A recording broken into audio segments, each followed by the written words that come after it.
ኤልያስን ያህል ነቢይ በሀገር ሰው ሙቶ እያደረ ከብቱ ውሃ ሰው ውሃ እያለ የሰው አጥንት እንደ ቅጠል እየረገፈ ኤልያስን ያህል ደግ ሰው የሰዎችን ችግር መረዳት ያቃተው ምን ሲሆንበት ነው? የእሱ ምሳ ስላለችለት ነው። እግዚአብሔር ከአንድ ቦታ አስቀመጠና ለነቢዩ ለኤልያስ ስጋውን ያመጣለታል። አንዳንድ ጭን ስጋ ይመጣለታል። አንዳንድ ጭን ስጋ እየመጣለት ያችን ይበላል። ውሃይቱ ከማር ከውሃ የምትጣፈጥ ንጹሕ ምንጭ ትፈልቅለታለች። ነቢዩ ኤልያስ ያችን እየተመገበ ተመስገን። በሀገሩ የረገፈውን አያስብ። ልክ እንደናንተ ማለት ነው። ቁርሳችሁ እራታችሁ ስለማይጎላችሁ የማይጎልባችሁ በየበረሃው የወደቀውን ሰው ትዝ የሚለው ሰው የለም በፍጹም ማለት ነው።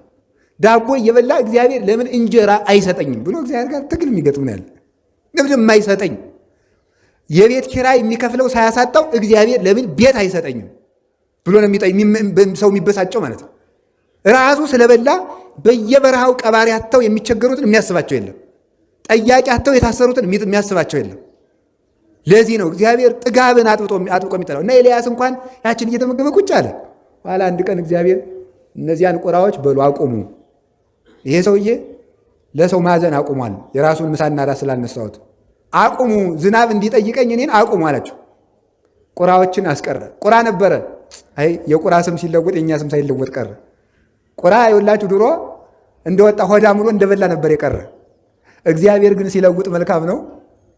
ስጋ እየበላ በዚያው የወዳደቀ ሰው እየበላ በኖህ ዘመን በዚያው ወድቆ የቀረው ማን? ቁራ በኤልያስ ጊዜ ስንቅ አቀባይ ሆነ። ይኸውላችሁ እግዚአብሔር ሲፈልግ በአሞራ አፍም ስጋ አምጥቶ ይመግባል ማለት ነው። በበላተኛ አፍ ምግብ አምጥቶ እግዚአብሔር ይመግባል። በበላተኛ አፍ እኮ ነው የሚያመጣው። ስለዚህ ምን አደረገ? መገበውና ነቢዩ ኤልያስ እየወጣ ቢያይ የለም።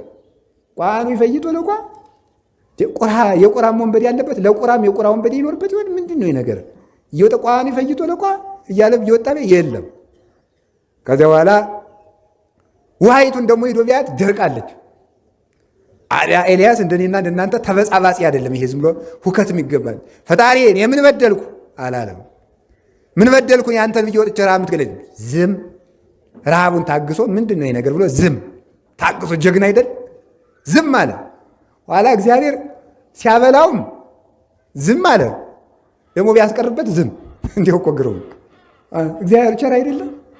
ይሄ ደግሞ እነሱ የእነሱን ጉዳት ይህ ብዬ ምሳና ራቱን ባስቀረበት ደግሞ እሱ ረሃብ ሊሞት ነው ብሎ እግዚአብሔር ቸር አይደል? ኤልያስ ታግሶ ረሃቡን ዝም ቢል እግዚአብሔር መጣና ኤልያስ እንዴት ነው ነገሩ? በላውን ደግሞ አንተ ረሃብ ትሞትን? ተመልከቱ ሁር ሀገረ ሰራፕታ ወደ